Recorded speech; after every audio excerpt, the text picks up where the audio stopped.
Yeah, you can hear me okay in the room?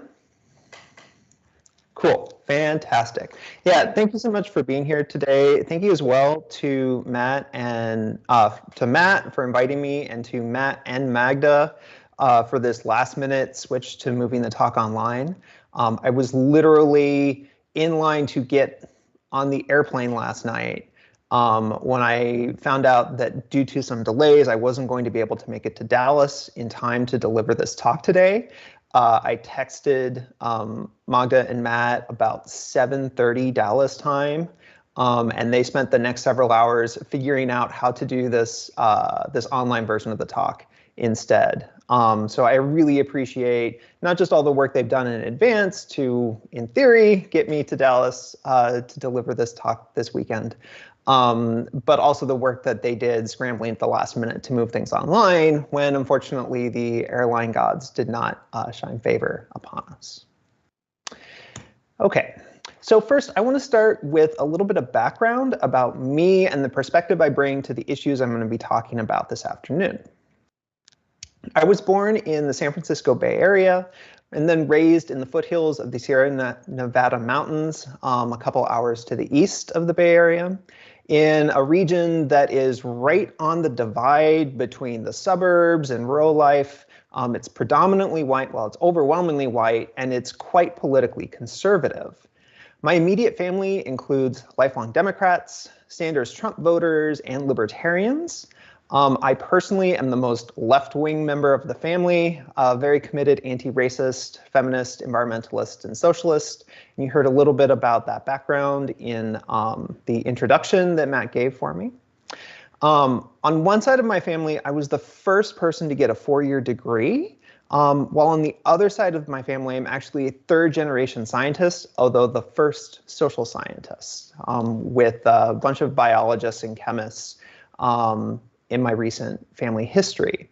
I mention all of this because I want to stress that the issues I'm going to be talking about today, many of them are issues that I deal with personally in my conversations with members of my immediate family.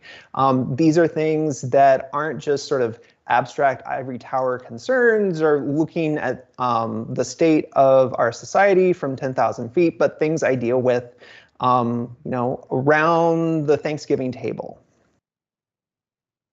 Also, a little bit about my research. As Matt indicated in the introduction, a lot of my research focuses on public scientific controversies, or in a question, why do people fight about science? I've written on climate change, genetically modified foods, vaccinations pre-pandemic, obesity, self-driving cars, air pollution, pesticides, all of these kinds of things where people are fighting about science, often where the social and political stakes are quite high. I don't pretend to be neutral on these issues. I do have my own views on these different controversies, but it's really important to me, a deep part of my commitment is believing that democratic deliberation requires understanding why we disagree so that we can either find compromises that work for as many people as possible, or we find there actually might be a lot of agreement underneath, for example, what can be kind of superficial partisan political affiliation. To do this in my research, I combine tools from both the humanities, philosophy of science, and social science, science and technology studies. So most of my talk today is going to feel like a rather quantitative social science talk. There are many, many plots, but if that is not your background, that's okay. I'll be explaining what's going on in those plots. And then towards the end, I'll take a more humanistic perspective on this issue.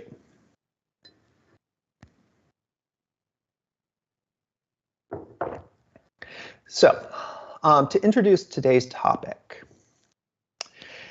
on Earth Day 2017, several, I believe, tens of thousands of people took to the streets in the U.S. Capitol and other cities, not just in the United States, but around the world, in the first March for Science.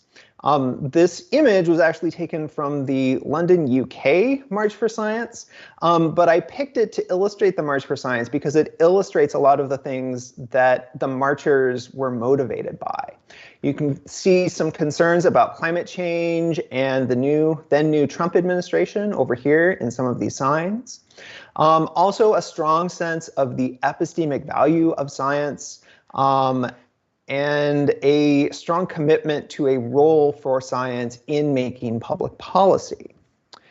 This actually wasn't the first time there had been a major public demonstration in support of the role for science in a wealthy liberal democratic society. A few years earlier in Canada, the Death of Evidence movement had staged a very similar, although smaller scale protest against the Harper government. This was a conservative government in that country that had, at least from the perceptions of the Death of Evidence movement, really neglected the role that they believe science should play in policymaking, especially on environmental issues. This idea that there's a crisis of trust in science has become increasingly widespread over the past, the time frame's a little hard to say, 5 to 7 years, but going back much further, and we'll see some examples from further back, tracing the concern back perhaps even to the early 1980s. Tom Nichols, in the book The Death of Expertise, expresses worries that never have so many people had so much access to so much knowledge and yet have been so resistant to learning anything. Peter Hotez, a vaccine researcher in the scientific journal PLOS Biology. This was March 27th, 2020, so presumably written right before the pandemic really blew up in the United States. Hotez writes, in the last half of the 2010s, we saw an upswing in anti-science movements and unprecedented attacks on unprecedented attacks on scientists in the United States and elsewhere. One more example, a piece published last March in the on the news website Vox decries the danger of the new skepticism. The author says that skepticism has become a front for deniers and conspiracy theorists who hide the certainty they feel about alternative facts behind a well-placed question mark. So what we see with all of these examples is a well-established narrative of a general crisis of trust in science. But my motivation for the talk was first questioning that narrative, asking whether this narrative is really empirically adequate. That is, does it really fit what we can actually see in our social life? So I'm going to bring in a series of examples. I'm going to talk about some general surveys that provide a high-level view of people's trust in science. Then I'm going to talk about some specific controversies, namely some of the most highly polarized controversies that our society is dealing with right now: climate change, COVID-19 vaccinations, and a very recent controversy over the CDC's new community levels metric. And then, having looked at the empirical basis for, or not, for this crisis of trust narrative, I'm then going to examine this narrative using some tools from cultural studies, thinking about it as a myth. in a technical sense that I'll explain when we get there. So let's dig into the data and see what it can tell us about to what extent there really is a crisis of trust in science. Again, I'm going to start with data from the General Social Survey. This is a survey organized by sociologists and political scientists that's been run every 1 to 2 years for about 50 years now. So this is a really extensive, detailed data set that we can use to look at, among other things, the confidence that members of the US public have in a number of different institutions over time. So you can see over here on the right the variety of different institutions that the General Social Survey asks about. There are political institutions, including the Supreme Court and Congress. The press is down here, banks and financial institutions, major companies. But there's a lot going on in this very busy graph. So I want to just focus on the top 3 institutions in terms of confidence. What you can see immediately, if you follow the blue line for the scientific community back across, is that for 50 years, at least, science has been the #2 most trusted institution. Prior to about 2000, medicine was more highly trusted than science. Since 2000, the military has taken the #1 spot. But even as military and the medicine have switched places and there's been some shifting among other institutions, the scientific community has maintained relatively high trust among the US public. So that's it. Case closed. There's no general distrust of science. We can, I'll go have lunch really, really early. Well, the crisis narrative is often tied into political polarization. So specific versions of this often identify a crisis of conservative trust in science.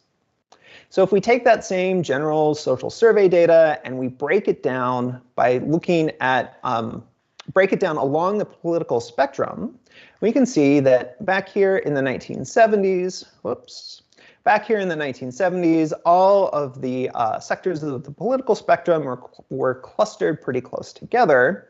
But extreme conservatives in the dark red had a relatively sharp drop down and then have been somewhere between 30 to 40% since then.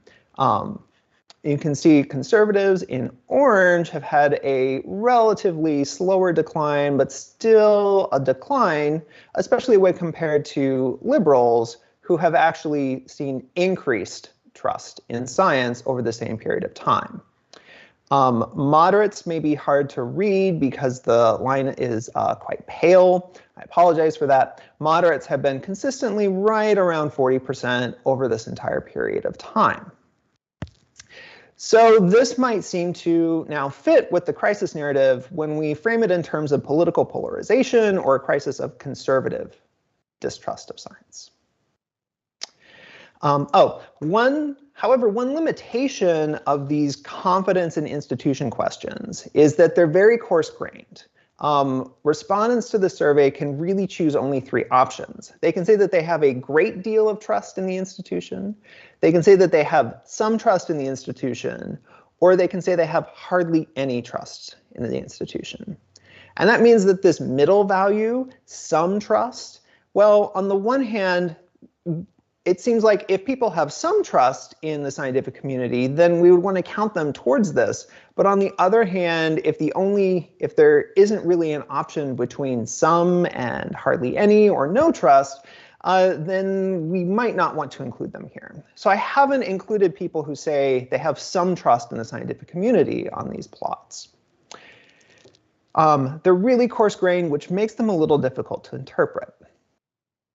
Perhaps in part for these reasons, last year, the General Social Survey incorporated a new set of trust in institution questions, which have a much more fine-grained 0 to 10 scale, although they only ask about a handful of institutions. So I've plotted this here. You can see we have extreme liberals on the left running through extreme conservatives on the right.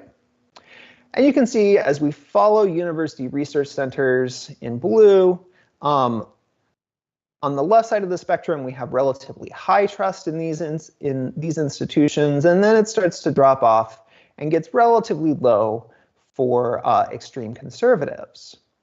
However, while conservatives do have lower trust in university research centers than liberals, these university research centers are still the #2 institution, right behind business and industry for extreme conservatives. And if we're talking about conservatives, they seem to regard business and industry and university research centers as equally trustworthy, whereas slight conservatives put university research centers a little bit above business and industry. It's also worth thinking about how the political spectrum is distributed. Okay. You can see over time, between 30 and 40% of the respondents to the General Social Survey have identified themselves as moderates. The extreme ends, extreme liberals, and extreme conservatives are each only about 5% of the population. So, putting this all together, the scientific community has been the #2 most trusted major institution for decades. It is true that conservatives have lower trust in the scientific community than liberals do, but this polarization is mostly happening with a very small percentage of folks on the extremes of the political spectrum. Okay.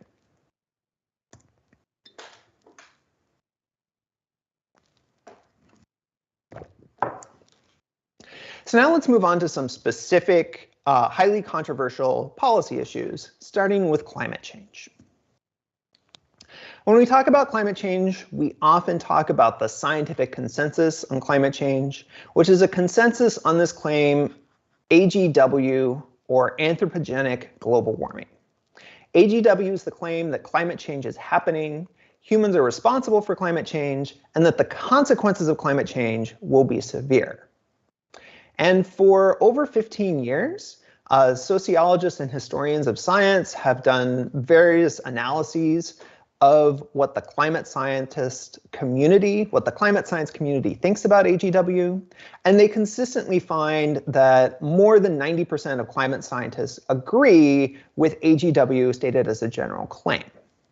This means that technical critiques of climate science either focus on much more specific issues, for example, specific aspects of the way climate change will unfold, for example, or technical critiques come from outside climate science. So for example, a number of prominent technical critics of climate science aren't climate scientists themselves. They have backgrounds in fields like mechanical engineering.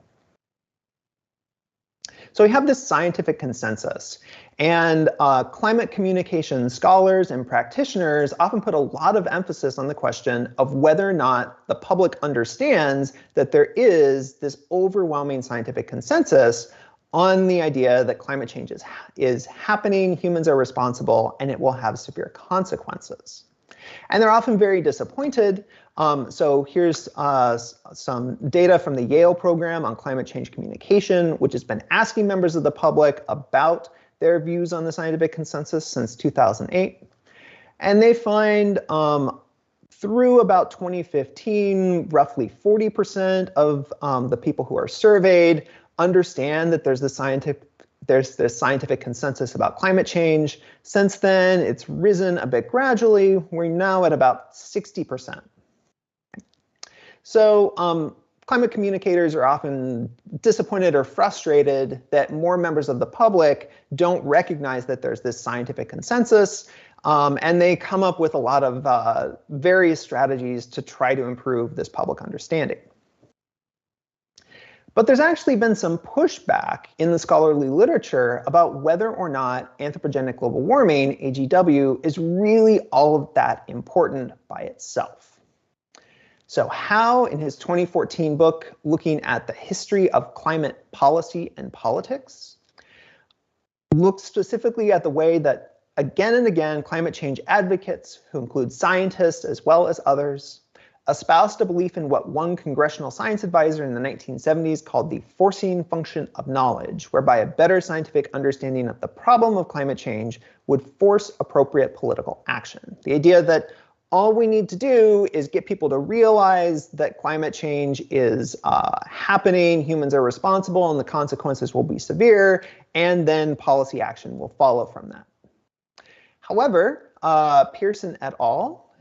In this 2017 paper, among others, have argued that the literature on science and policy shows that the level of scientific agreement about an issue often has little influence on policy action. People might still support climate policy even if they're not aware or disagree with the idea of a scientific consensus on climate change. So let's look at some specific policies. So the first policy I want to look at is a proposed policy that would limit carbon dioxide emissions, CO2 emissions, from existing coal-fired power plants. And you can see here the kind of polarization, political polarization you would expect on this kind of issue. Liberal Democrats overwhelmingly support this, about 90%. Conservative Republicans don't like this proposal very much at all, here at 40%. With independents in the yellow, somewhere in the middle, between about 50% and 80%, but growing a little bit over time. And this might seem to indicate that conservative Republicans are pretty opposed to this sort of policy. However, one of the cool things that this Yale program on climate change communication does is not just give us these nationwide over time estimates. They actually use statistical techniques to break their data down into different geographic levels. So what I have here on this map, I've looked at an analysis at the level of congressional districts. So we see every congressional district in the country on this map. The districts that are in yellow, orange to red, these are districts where there's majority support for this proposal to limit carbon dioxide emissions from coal-fired power plants. The regions, or the districts that are in blue, are those where this policy is not in the majority, where most people would reject this policy. And you can see there are only a few congressional districts that actually wouldn't support this policy, where this policy doesn't enjoy majority support. Up here in North Dakota, Wyoming, North Texas, and then it looks like 2 congressional districts over here in the easternmost Appalachian regions of Ohio and Kentucky.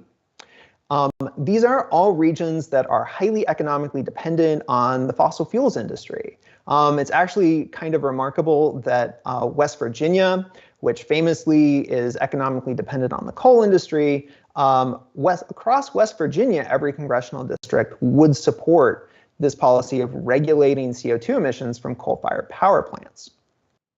So what this tells us, I think, is that even in, for example, regions of the South, which are dominated politically by Republicans, we can actually have majority support for even a policy like regulating CO2 emissions from coal-fired power plants.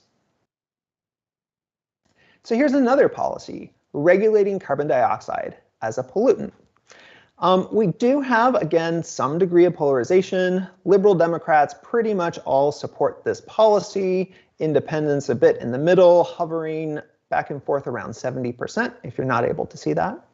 Conservative Republicans are interesting, though. There's certainly less support for regulating carbon dioxide as a pollutant among conservative Republicans. But except for a couple of years right around here, actually a majority of conservative Republicans in these surveys pretty consistently support this policy of regulating carbon dioxide as a pollutant. And I didn't grab the map for this one, but if you look at the map, you'll see that every congressional district, a majority of folks support regulating carbon dioxide as a pollutant. So this policy actually has a pretty strong support nationally. So to summarize the climate controversy, acceptance of AGW, this idea that climate change is happening, humans are responsible, and the consequences will be severe. Acceptance of this idea does appear to be politically polarized, but there are theoretical scholarly reasons to think that AGW and the scientific consensus around it may be less important than people's views on policies themselves. There are signs that some climate policies are popular, even among conservative Republicans. And where we do see opposition to climate policy, it's often likely linked to economic dependence on the fossil fuel industry and a perception, correctly or incorrectly, that adopting these policies would do economic harm to those communities. So now moving on to the controversy over COVID-19 vaccines.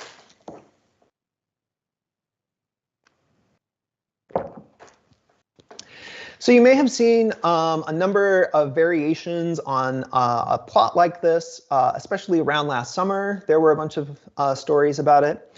In this plot, I've taken data from every county in the United States, and I've looked at the share that that county gave to Biden in the 2020 election, and then the vaccination coverage of that county for the COVID-19 vaccine as of March 2020. I grabbed this data at the end of March.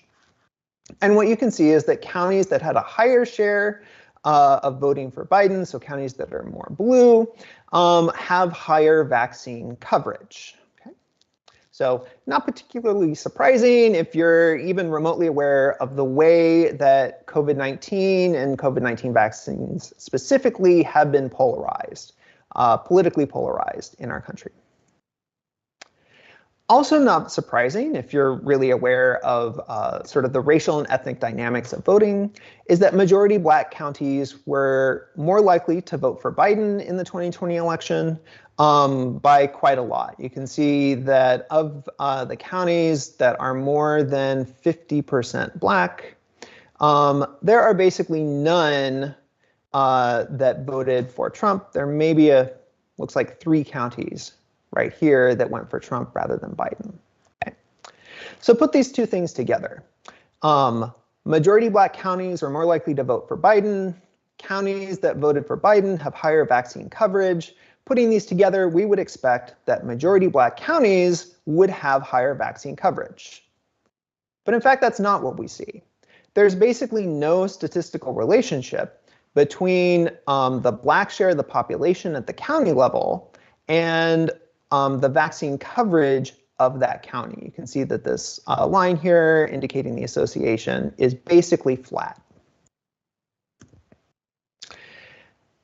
There's some speculation and some discussion about this, although it hasn't gotten as much attention as political polarization of the vaccine.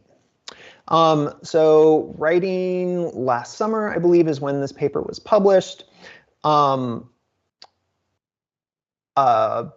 Bajaj and Stanford note that in November 2020, so this was right before the first COVID-19 vaccines were granted their emergency use authorization.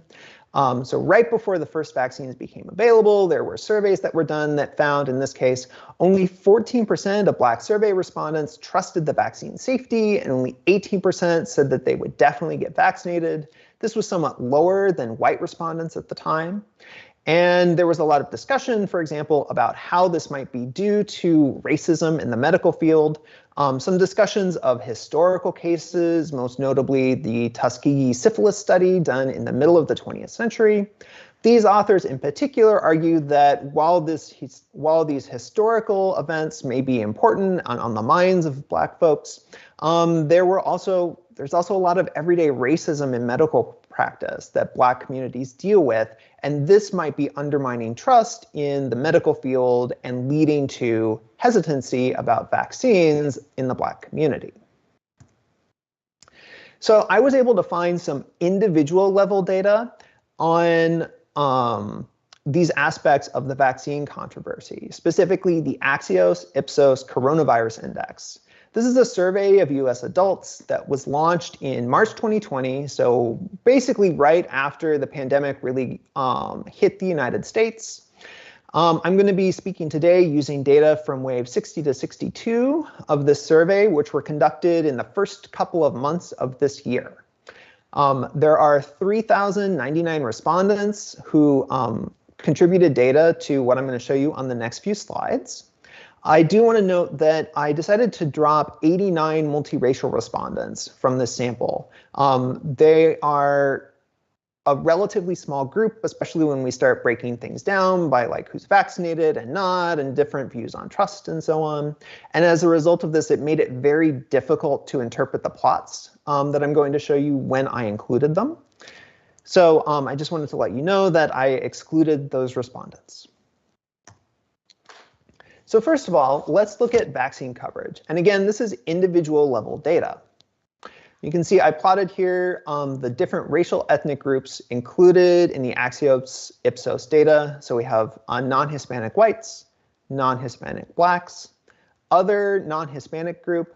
The members of this group are most likely to be Asian, but due to the relatively small share of the population and the size of each individual wave, the Axios Ipsos folks have grouped Asians in with other groups, such as, for example, Pacific Islanders and Native Americans, into this other category. And then finally, Hispanic as a separate race ethnic category. And what we have here is the share of members in each of these groups who have received at least one dose of the COVID-19 vaccine. And you can see across the board, there's very little difference. Each of the three groups, the white, black, and Hispanic, are right around 75%. The other group is a few percentage points higher, but basically the same. So if we look at vaccine coverage alone, it seems like there's actually very little difference across racial and ethnic groups. But different dynamics of hesitancy and acceptance might be canceling each other out. For example, whites are much more likely to be conservative than blacks, politically conservative or Republican. As a consequence of this and political polarization, we might expect whites to have a significantly lower rate of vaccination than black respondents. There are also differences in income that might make a difference to access to the vaccine, or factors like age. Older folks are much more likely to be vaccinated than younger folks, and this might also be, we would expect to be, a contributing factor to potential differences between these racial and ethnic groups. So it could be that overall, all of these things kind of cancel each other out. And what we want to do is statistically find ways to pull those apart.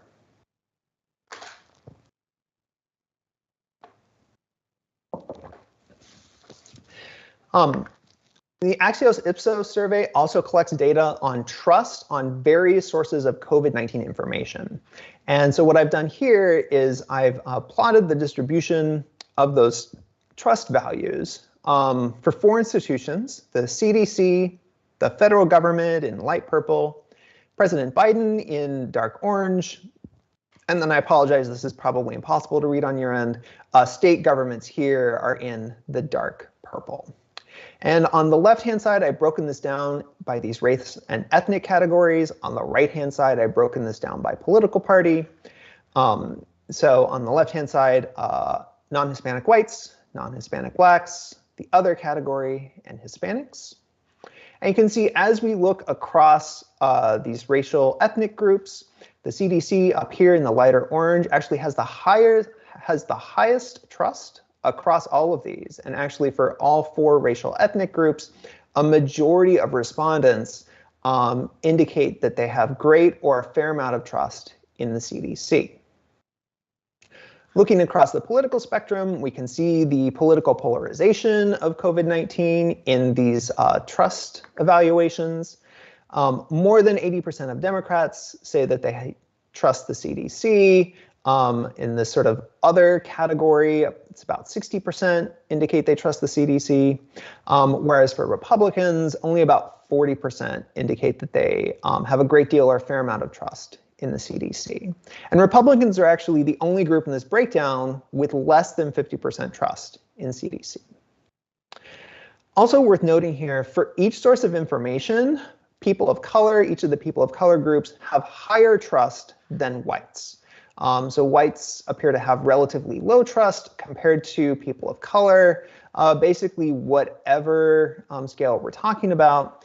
And actually black respondents, in most cases, black respondents actually have the highest trust ratings across the 4 institutions when we compare to the other racial ethnic groups.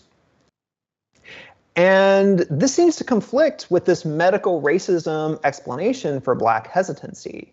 If medical racism in the medical field was causing a lot of distrust in the Black community, we would expect Black respondents to have relatively low trust, for example, in the CDC, not very high levels of trust.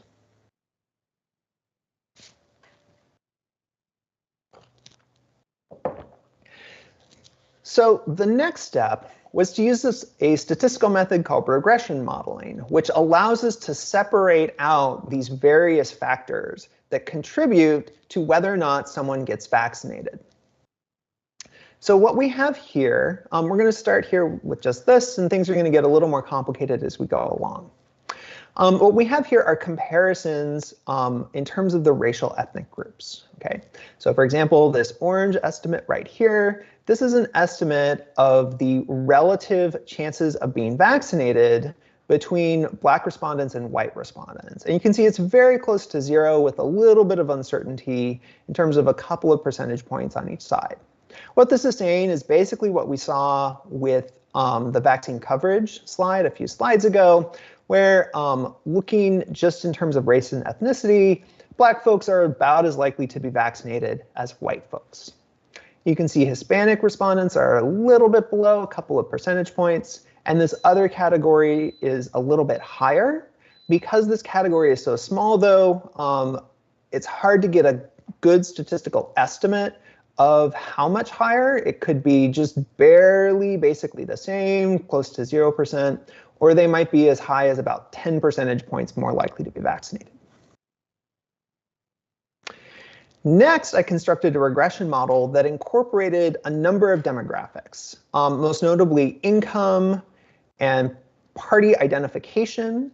Age is also included here, although it's difficult to visualize, and gender is another one as well, although gender doesn't actually make much of a difference in this analysis. So looking at the variables we added first, you can see that there's a big difference between Democrats and Republicans. A Democrat is about 25 percentage points more likely to be vaccinated than a Republican is. On the other hand, if we compare income brackets, someone in the lowest income bracket who has less than $10,000 per year is about 25% less likely to be vaccinated than someone in the highest income bracket. And this likely reflects access to the vaccine specifically and healthcare more generally. Now, if you look at the estimates here for the racial ethnic groups, you'll notice that specifically for Black folks, the estimate has actually moved. In other words, when we take into account partisan political effects and access to the vaccine, Black folks who appeared to be about as likely to be vaccinated as white folks, Black folks are about 5% less likely to be vaccinated once we take into account the effect of political party and access to the vaccine. You can see the estimate for Hispanics versus whites is basically unchanged, indicating that any differences between these racial ethnic groups are probably not due to party politics or access to the vaccine. And the estimate for this other category has narrowed and gotten a little bit lower than it was before.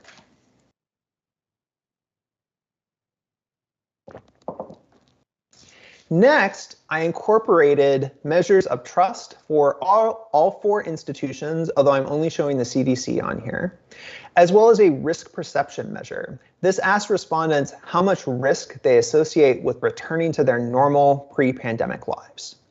And you can see that this trust measure and this risk measure both play a very large role in whether or not folks are vaccinated. So someone who trusts the CDC is almost 30% more likely to be vaccinated than someone with no trust in the CDC. And someone who perceives a large risk of returning to their pre-pandemic life is about 20% more likely to be vaccinated than someone who perceives no risk in returning to their pre-pandemic life. And again, this is as of January, February of this year. So this is sort of right at the height of the Omicron wave, but also when, as we saw a few slides ago, most people had been vaccinated. You can see that the estimate for the party effect has gone down quite a bit, where it was about 25% in the previous model. In this model, it's only about 7%. What this tells us is that a lot of the way that party affiliation influences whether people are vaccinated is a matter of influencing trust and risk perceptions. So Democrats, for whatever reason, have greater trust in the CDC and or higher risk perceptions than Republicans. And then when we account for these factors, there's still some difference between Democrats and Republicans, but it's quite a bit smaller. Similarly, the estimate for income has moved a little bit closer to zero. This suggests that part of what's going on with income is a matter of trust in institutions as well as risk perceptions, but when we account for those factors, access is still a pretty important issue. And notice that when we account for trust perceptions and risk, all of the racial ethnic effects become a little bit more negative, right? And so at this point in this model, the difference between blacks versus whites is about 6 to 7%. Hispanics is 5 to 6%. Other versus white is less than 5%, but still probably negative. Okay, that's a lot of plots. Here's how we can summarize it all in words, especially for folks who aren't as comfortable with statistics. Based on vaccine coverage alone, there don't appear to be racial disparities. This was the plot where it seemed like all 4 racial ethnic groups have about the same level of vaccine coverage. However, racial disparities appear when we account for politics and income. And further analysis indicates that politics and income influence vaccination, in part by influencing trust and risk perceptions, but in ways that indicate that racial disparities in vaccine coverage can't be explained by distrust, specifically distrust based in medical racism. Okay, one more controversy. For this one, I wanted to find a controversy that looked a bit at the ways that people on the left side of the political spectrum might express distrust in science.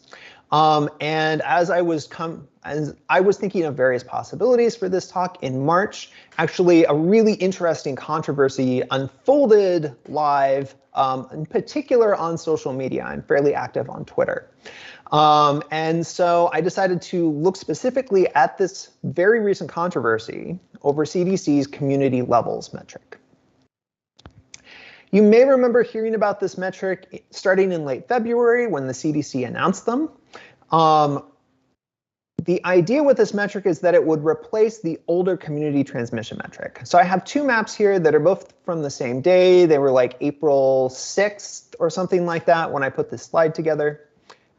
On the left-hand side are the CDC's community transmission metrics. So these metrics are based primarily on the number of new cases. And you can see as of a week and change ago, large sections of the country were yellow to red. Some areas were blue. Things look okay, but they were relatively patchy. Okay, so these were the older community transmission metrics. CDC introduced community levels here on the right, to replace the community transmission levels. And you can see using community levels, almost all of the country is in the green with just a couple of patches of yellow and orange here and there. This is because the community levels are based primarily on hospital capacity and use. They do have a way to incorporate really high levels of new COVID cases, but primarily they're looking at whether or not hospitals are in danger of being overwhelmed from COVID patients. So after CDC announced these levels, there was a very heated discussion, in particular on Twitter, that I observed. And I decided to focus on this for this talk. So I identified 252 Twitter accounts that had contributed to the discussion of community levels in March, so just last month. I reviewed these 252 accounts and manually coded them, identifying the attitude that they took towards the community levels. I only found 2 of these 252, so it's a relatively small sample, but only 2 of these accounts were supportive of community levels, giving arguments in favor of them. 76 accounts used the community levels. Either they retweeted CDC's announcements about the community levels, or a lot of these accounts were things like county public health departments that made announcements like, this week our community level is green, or whatever. So using community levels, not expressing arguments for or against them. 174 of the accounts I looked at were critical of community levels, meaning they were giving or often retweeting arguments against them.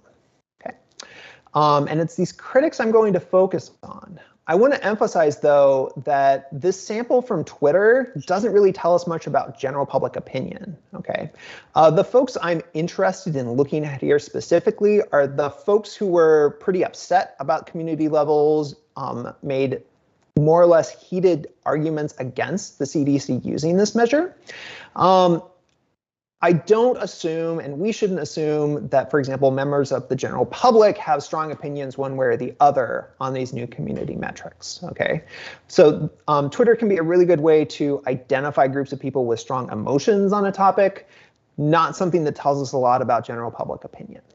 But in this case, we want to see what those people with strong feelings do think about the community levels. Okay, here's one example. This is one of the most highly retweeted tweets by the critical accounts. The tweet reads, as part of a thread, this is the calm before another hashtag COVID storm in the US, which will be worse than it should be due to short-term and hopeful thinking. The hashtag BA2 cycle has already started here and will be in full bloom in about 2 to 3 weeks with a much bigger surge than anyone saw coming. This is dated March 19th. This tweet and the thread that follows it forecasts a wave associated with the BA2 Omicron subvariant. If you follow COVID news, you may be aware that this has now become the predominant strain in the United States and seems to be associated with a increase in cases that we're seeing in the Northeast right now. And later in this thread, the author explicitly criticizes community levels as a lagging indicator. Basically, because it's focused on hospital use and capacity rather than new cases, we won't move up to a higher community level until hospitals are already seeing a major increase in severe cases of COVID. Looking at the profiles of the critical accounts, many of these critics were explicitly politically liberal, progressive, or leftist. Here's one example of this. They were also explicit about expressing distrust of the CDC from a liberal perspective. So for example, in this tweet, there's a really big reality gap right now between people who are actively staying on top of COVID research and those who just trust the current guidelines. There's no judgment here, but I'd like to try to communicate the worldview of the former based on what we know about COVID now. Okay, so explicitly stating that they do not trust the current CDC guidelines based on the community levels. So next I looked at the rate at which different accounts in these groups used a variety of terms related to disability. So terms like disabled, immunocompromised, hashtag long COVID, or the hashtag this is our polio. And actually critical accounts were somewhat more likely to use these disability terms than accounts that just used the community levels. Because there were only 2 supportive accounts, I'm not really comfortable making claims about this group. Reviewing these and then the tweets in which they use these disability terms, what's going on here is that the CDC is framing the use of community levels in terms of typical risk. That is the risk to sort of the average person who doesn't have comorbidities, special risk factors, and has been vaccinated. Whereas the critics are really focused quite a bit more on disability justice, especially the situation of immunocompromised folks who either can't get the vaccine or for whom the vaccine doesn't work very well, and therefore are much more susceptible to, much more vulnerable to COVID. I also looked at references to the BA.2 subvariant. These were less common across the board than the disability framing, but still to some extent they distinguish critics, which sort of indicates that the critics of community levels are more worried about the next wave than current conditions. And we saw this in the first example tweet that was specifically anticipating a BA.2 associated surge. So in summary, what this example shows us is that liberals or progressives can also distrust scientific authorities. The community levels distrust specifically seems to reflect concern with disability justice and anticipating how the pandemic will unfold, especially over the next few months. And like medical racism, we might see this distrust as justifiable. If many of these folks are disabled themselves, maybe even immunocompromised themselves, they might see that the CDC is not appropriately concerned about their well-being and instead is focusing on more typical members of the public. Putting together all of these controversies, on average, across the population, science enjoys moderate to high levels of trust. Conservatives or Republicans do tend to have lower trust in science, and this is likely the result of focused propaganda campaigns by either the industry in the case of climate change or political entrepreneurs in the case of COVID-19. Though conservatives or Republicans do still rate science higher than other institutions, and their trust in science generally seems to be more moderate rather than low. Liberals or progressives can also distrust scientific authorities, as we saw with the CDC community levels example. And trust or distrust may not always be the best explanation for what's happening in particular cases, such as conservative support for climate policy and racial disparities in COVID-19 vaccination. In addition, some distrust can be reasonable, and we saw this across many of the examples. Medical racism, disability justice, I would argue even economic dependence on fossil fuels can lead to some reasonable distrust. But in a lot of these cases, distrust is something that can be remediable by good policy design. For example, the design of the Green New Deal includes a push for what they call a just transition for communities that are economically dependent on fossil fuels, so that those communities won't be harmed by this transition. Okay, I'm just a little bit behind time, but I think I will be okay. So now I want to turn to a more humanistic perspective on this issue, analyzing the idea that there's a crisis of trust in science as a myth in a technical sense. So I should note, I'm not a cultural studies scholar. I'm not an expert in the analysis of things as a myth, but I thought it would be a useful analytic frame for this talk today. And so I'm using this definition, which according to Wikipedia is quite influential, from Losada Goya. If you are a cultural studies scholar and you want to correct some incorrect ways I'm using this definition, please feel free to do that during the Q&A. Instead of reading all that, I just want to identify some key elements of a myth from Losada's definition. First of all, a myth on this analysis involves an extraordinary experience or event, and especially one that involves conflict between a protagonist and an antagonist, that is, a hero and a villain often. It involves the transmission of values as the myth is told and retold, and it's often eschatological, meaning it includes some anticipations or references to the end of the world, or at least some sort of dramatic transition in life. When we look at the myth of a crisis of trust, I think the extraordinary experience or event is often identified with the beginning or the election of one of the major Republican administrations of the last 40 years. That is the Trump administration, sometimes the second, the George Bush Jr. administration. For example, this opinion piece from the journal Science that referred to Obama's presidency as the Enlightenment Returns. Or Chris Mooney, in his 2005 book, The Republican War on Science, traces this back to the Reagan administration as the kind of extraordinary experience or event that precipitated this crisis of trust in science. There are many different forms of conflict that show up in different versions of this idea of a crisis of trust in science. One common one is a conflict between science and irrationality. The idea, for example, that many people are no longer doing the hard work of evaluating evidence. Another common conflict is between science and politics, so contrasting people who are responsible, scientific skeptics, accusing them of having a range of religious, economic, political, or personal convictions. Sometimes there's a conflict between science and industry, especially regulated industries such as the fossil fuels industry.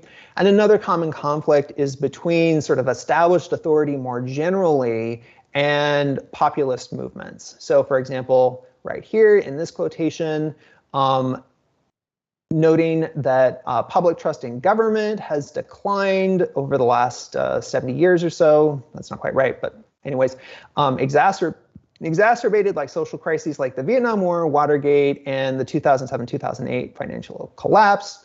Also noting reduced trust in the mass media. What's interesting about these four forms of conflict is that these all come from the same very short piece published in Vox. So we see not just these four kinds of conflict, but they're often run together, identified with each other in a very strong way. I think the values being transmitted by this myth are pretty clear, namely that good citizens trust science.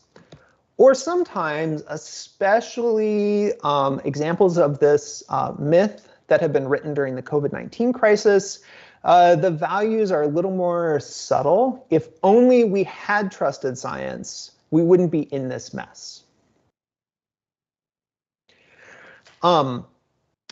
These pieces can also often be rather apocalyptic or eschatological, identifying this problem of a crisis of trust in science is bringing about, in the case of Nichols here, a rejection of science and rationality, which are the foundations of Western civilization itself. Or Chris Mooney describes this as threatening the very integrity of American democracy, threatening informed policymaking, democratic discourse, and knowledge itself. Putting these elements all together, this myth of a crisis of trust in science identifies science with variously rationality, government, the mainstream media, and often implicitly, but occasionally even explicitly, the Democratic Party. It transmits the value of trusting these various authorities. And recall the way that science was more trusted than other institutions throughout several of our cases. It also politicizes science, especially the stronger connections it makes to the Democratic Party, while simultaneously decrying politicization. So what we have altogether is a myth that doesn't seem very empirically adequate. It doesn't seem to really fit what we saw in all the various case studies. It's also internally incoherent, being very nebulous about what science means, even associating it, for example, with the Democratic Party specifically, and simultaneously decrying politicization. So then we might ask, well, why is this myth so common if it has these problems?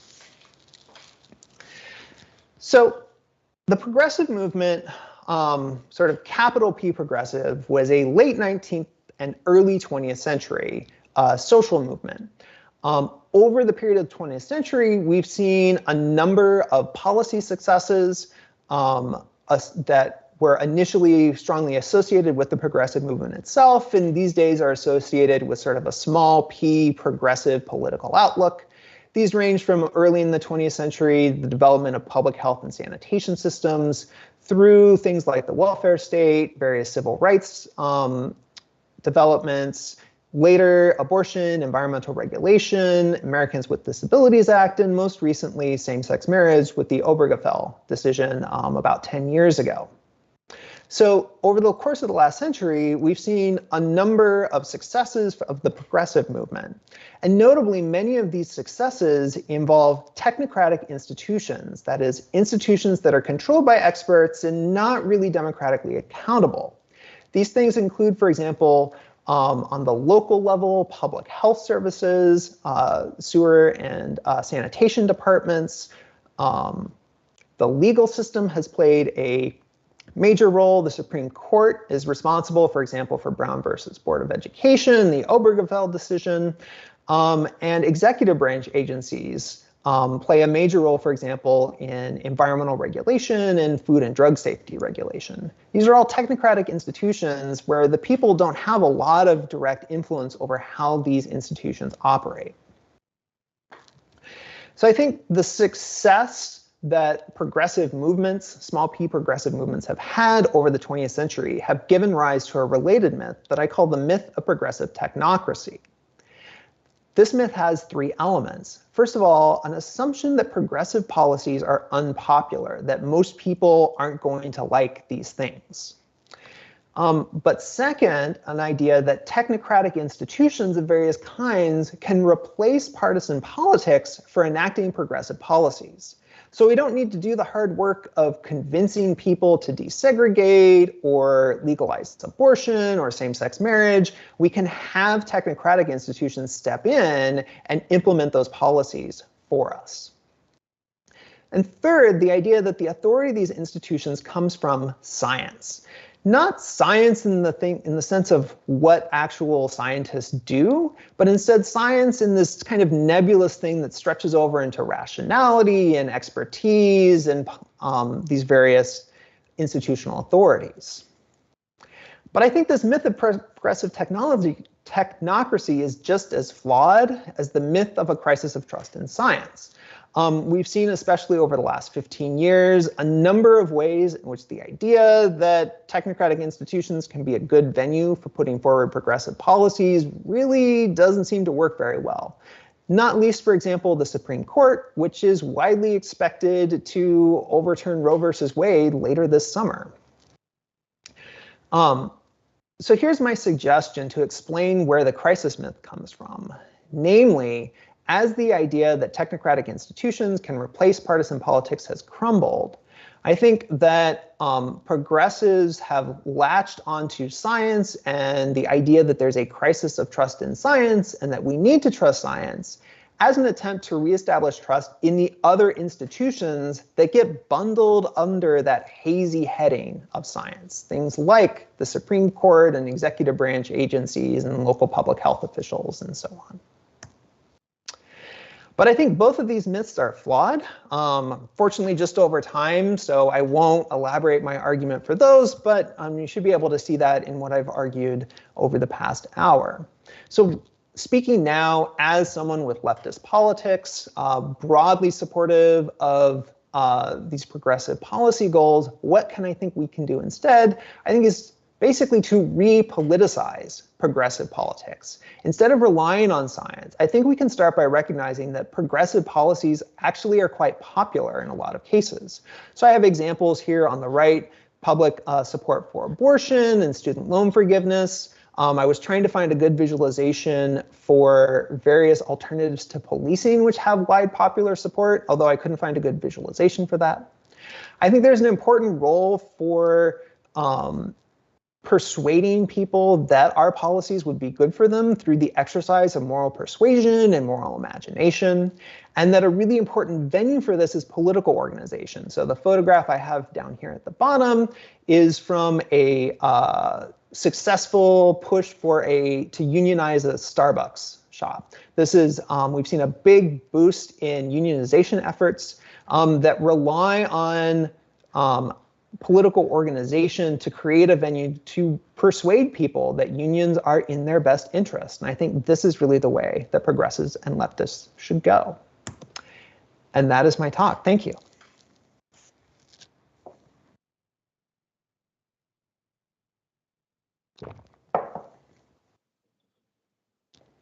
Okay. So thank you so much, Dan. Great talk. I just want to tell everybody how we're going to do the Q&A.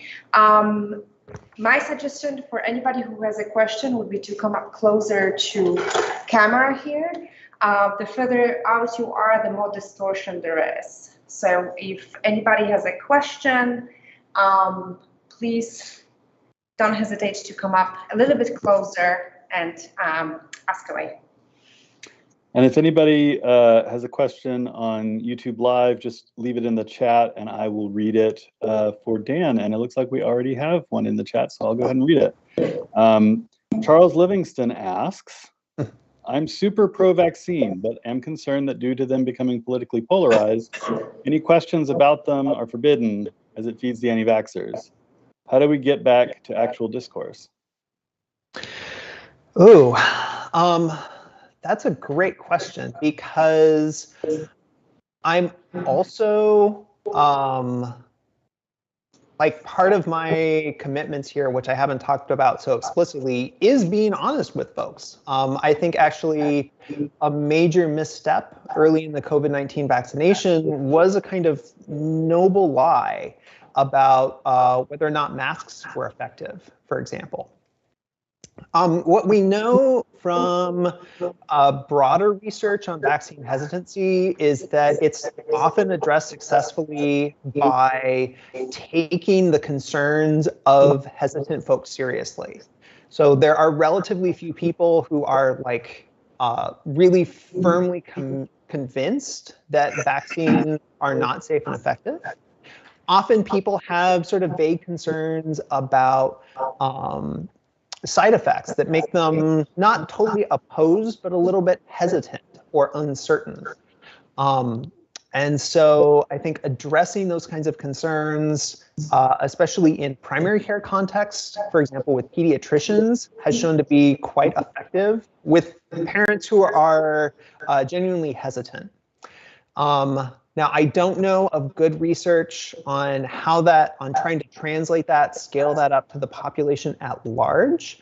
I know there were some efforts last spring to try to put forward sort of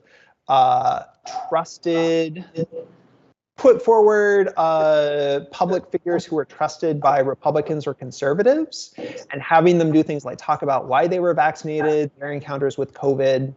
And if I remember right, in some focus groups, there was some potential there, but it was pretty unclear what the best way to navigate that problem was.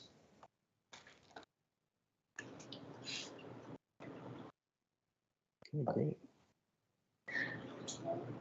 Anybody? Matt, if you have another one from the YouTube. Here's one just from me. I'm wondering, Dan, about the kind of factor analysis that you went through with the COVID vaccination rates, pulling apart, race and political partisan affiliation and trust. I mean, how do you think about the interrelationship between the factors, right? It seems like these are not plausibly causally independent factors, right? So how do you think about the way they're, I mean, so yeah, like in your third set, Democrat versus Republican goes way down, but of course, I think Democrat versus Republican is also maybe determining or determined by some of these other factors. So how are you thinking about that? Yeah, so the idea behind regression modeling in this case is that it can try to separate out these different effects. And that's why, for example, political party affiliation has a very large effect over here. But then when we take into account trust and risk, the political party effect goes way down. That's because the statistical model is trying to estimate the effect of party politics separately from trust and risk perceptions. Okay, so it is trying to sort those out, but like any scientific model, it involves assumptions that we may believe to be false, or at least like have some concerns about whether or not they're accurate. So one thing that this model can't sort out for us is, for example, does someone have high trust in the CDC because they're a Democrat?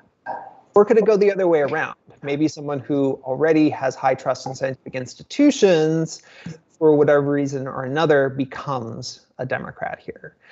This would require data tracing individuals over time, which is relatively complicated to gather, and so quite a bit more expensive than these sort of survey waves that don't rely on that. So I don't have a really satisfying answer to sort of what direction the causal arrows go. I suspect the identification is likely to be a little more stable than especially someone's risk perception for COVID. Those will probably be pretty dynamic. Trust level in the CDC will probably also be a little more static than partisan party identification. Probably. That's sort of the best I can say there with like the data that's available to me and the research that I know about. Okay. Any questions? You have a question? Okay. There are another question from YouTube. Layla Kamel asks, as a data science major, I love the data and detailed plots. I'm curious about your preferred software for data science analysis and more about how you got into using data science for your work, given you're trained as a philosopher of science. Yeah, so all of the data analysis here was done in R. That's definitely my preferred programming language for doing statistics and data analysis because it was really built from the ground up to do that. The brief version of my background, so as Matt Brown indicated in the introduction, I actually spent time as a policy fellow in the Environmental Protection Agency and the National Science Foundation. And those experiences gave me an opportunity to start to learn quantitative methods that I hadn't learned in graduate school. My PhD is in philosophy. Philosophers don't learn statistics. So it was really this time outside of academia that gave me the opportunity to develop and expand my skill set in this way.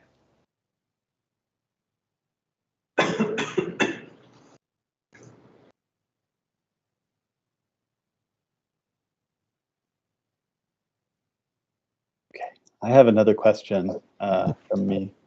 I wonder what you think about the sort of in these politicized issues of trust, whether it's rational or irrational trust, distrust. What kind of constraint of consistency or I don't know, versus concern about hypocrisy might you have in these cases? So, I mean, I remember listening for, a long time to people say, be very critical of those who didn't, people on the left saying, being very critical of those who were not listening to what the CDC was saying, just by virtue of the fact that the CDC was saying it. And then, now that it doesn't sort of fit their personal risk assessment profile, they're just happy to throw it out. That makes me a little anxious about their attitudes here. So this is not a very sharp way to put the question, but yeah, I think you know what I'm sort of getting at. Yeah. And I think it depends a lot on who we're talking about and what kind of role they're playing in the really complicated social ecosystem that shapes, for example, the kinds of things we see on this slide. The vast majority of people are not spending a lot of time carefully tracking developments in COVID research, right? COVID research and COVID policy. They have much more important things to worry about in their daily lives. They'll read the news a little bit, and they'll sort of generally go along, for the most part, with the people who surround them. The information sources that they trust, media sources, social media sources, friends, family, and colleagues. This is how most people are shaping their behavior, I think. They're not thinking, they're not carefully reviewing all of the evidence, the scientific preprints and journal publications, and making an individualized risk decision. So for a lot of those folks, for a lot of folks in that sort of position, like, some inconsistency is to be expected and is probably reasonable, even in an epistemic sense, right? They have more important priorities, so they're really relying on their social network to come to good judgments. And from an individual level perspective, that can be an entirely reasonable approach.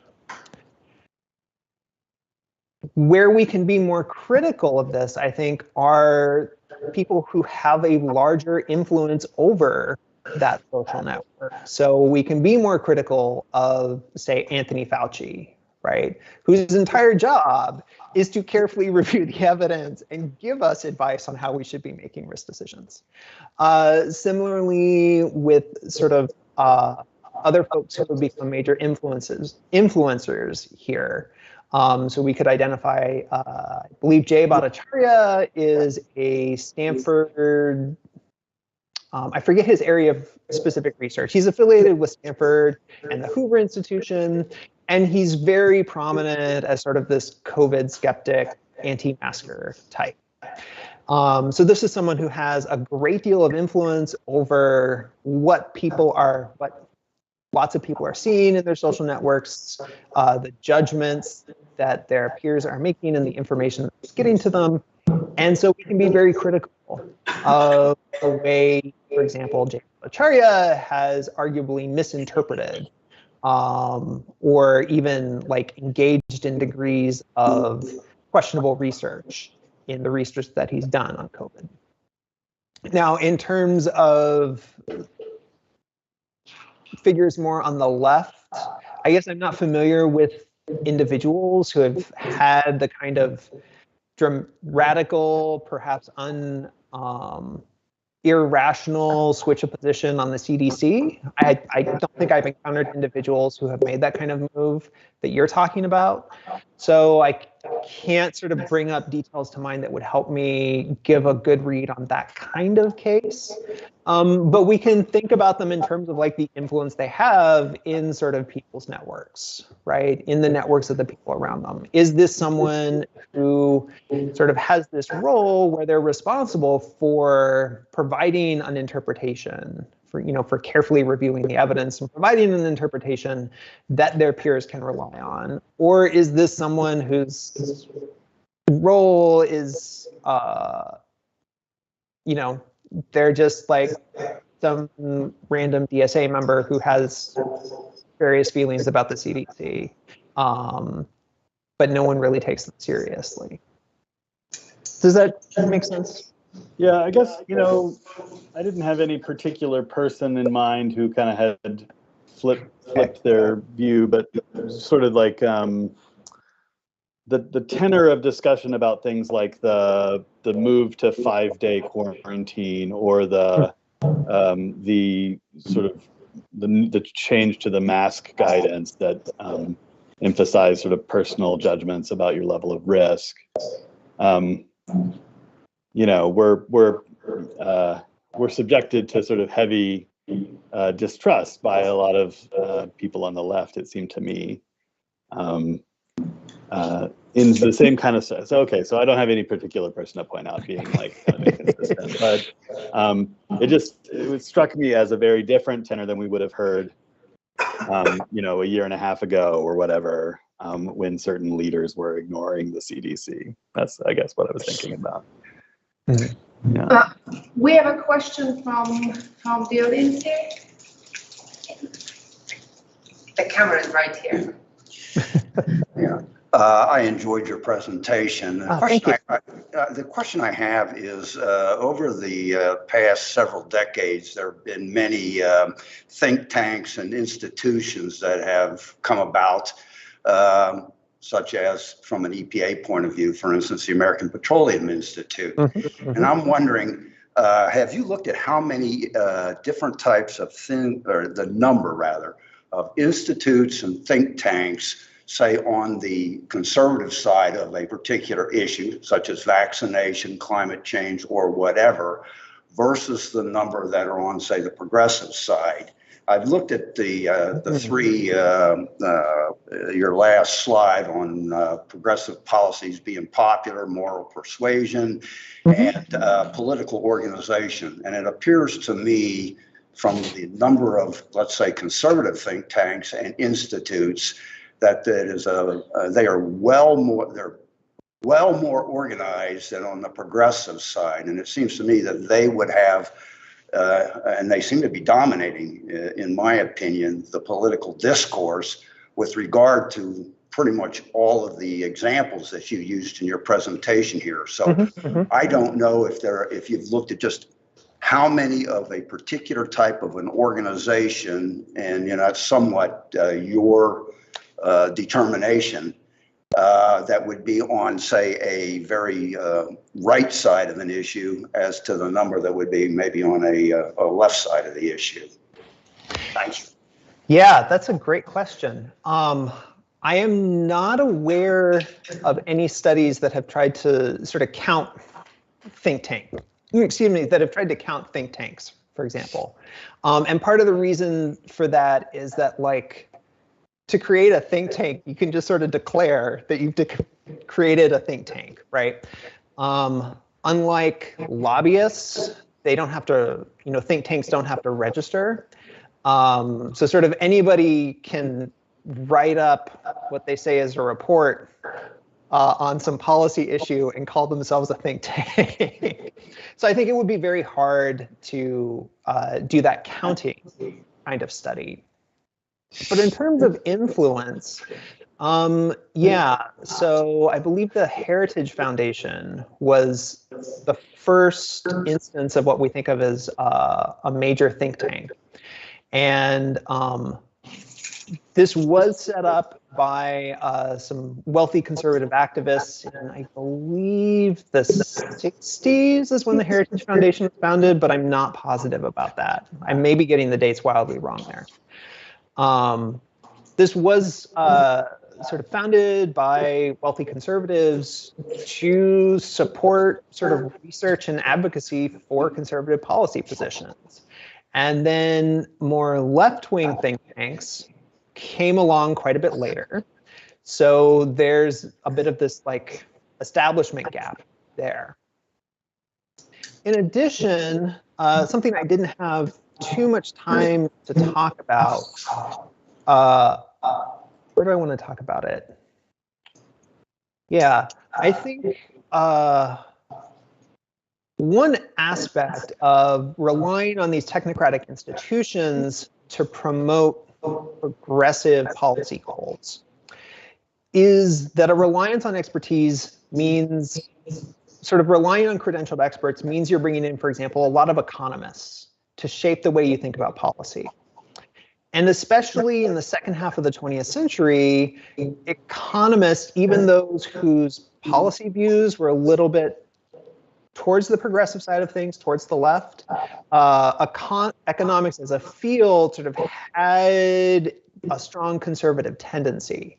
I think this is actually less so today, although people don't, a lot of lefty progressive folks don't seem to be aware of this shift in economics today. But the result of this was that a lot of the more progressive left-leaning think tanks that are out there, for example, the Urban Institute or the Center for American Progress, these have a lot of economists who are sort of trained in this more conservative model of the field in the 20th century, and consequently their politics tend to be sort of centrist or like center-left at the most. And it's only very gradually, as sort of cohorts start to turn over at those things, at those more left-wing think tanks, that we're start to see more of the kind of policies that I would support, let's say, on like much closer to sort of a democratic socialist kind of view. And so I think that's a big part of why kind of think tanks have had sort of mixed success, and it's easy to get the impression that like think tanks have this conservative influence on policy, because there are some big name conservative ones that are very influential, and a lot of the really influential ones that are further to the left are in this kind of center left space. Can I just quick follow up on that? You know, the comment that it seems like economists are a little bit more center left, I guess I would take issue with. One of the books that I just read recently is The Economist Hour by Benjamin Applebaum. Okay, and The Economist Hour is a 40-year period of time from 1980 to about 2020, and his view is that quite the opposite, that most of the economists, you know, with regard to going all the way back to Hayek and Milton Friedman, and some of these guys are much further to the right. So what I guess what I would counter with what this emphasis or this movement to the left, you know, with guys like Paul Krugman or Joseph Stiglitz or somebody like that, you're really, at least according to Applebaum, and I think I agree with him, you're seeing more of a shift to the right than you are, you know, recently over the past 40 years, the Economist Hour, according to Applebaum, than you do to the left. And I think that's having a big effect on things that you just talked about, whether it's climate change, whether it's vaccination, or, you know, the border problem we've got here with Greg Abbott down in South Texas. Right. Thank you.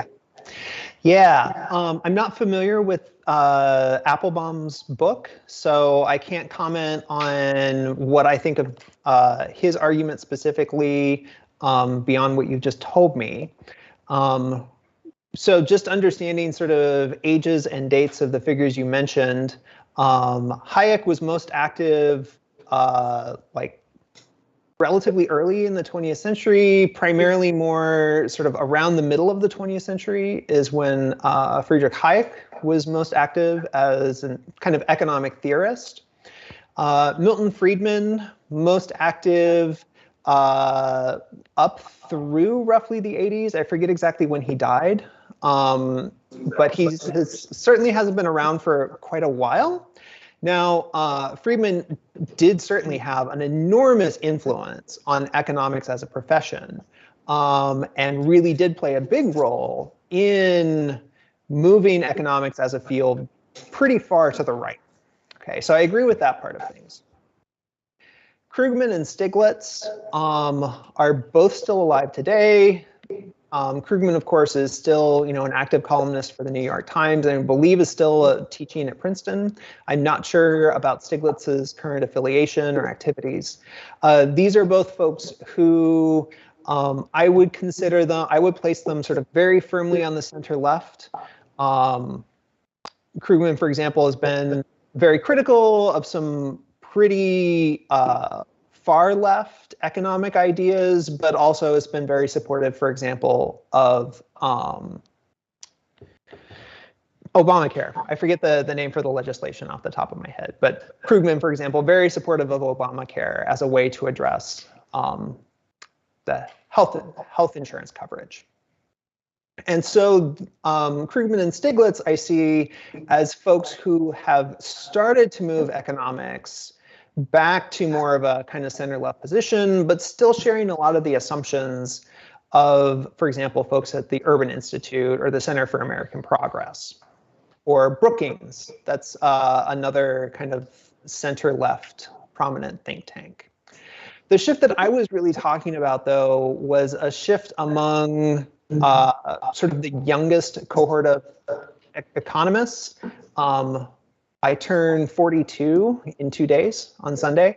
And so it's, I'm really talking about sort of economists my age and younger, folks who really came of age with the Great Recession and really saw a deep mismatch between the way economics was taught and what happened in the Great Recession, and as a result of that, have really started to move economists towards the left.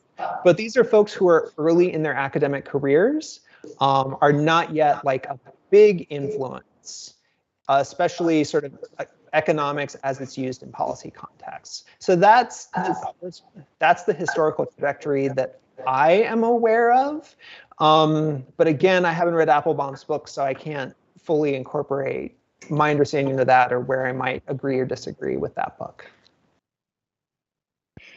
Okay, well, one of the side benefits of the last couple of years is that now we have both the technology and the skill set to make it so that you could give your talk today despite the logistical travel difficulties. And I really appreciate you joining us, Dan, and telling us about this work. Very interesting for us. So please, everyone, join me in thanking Dan Hicks.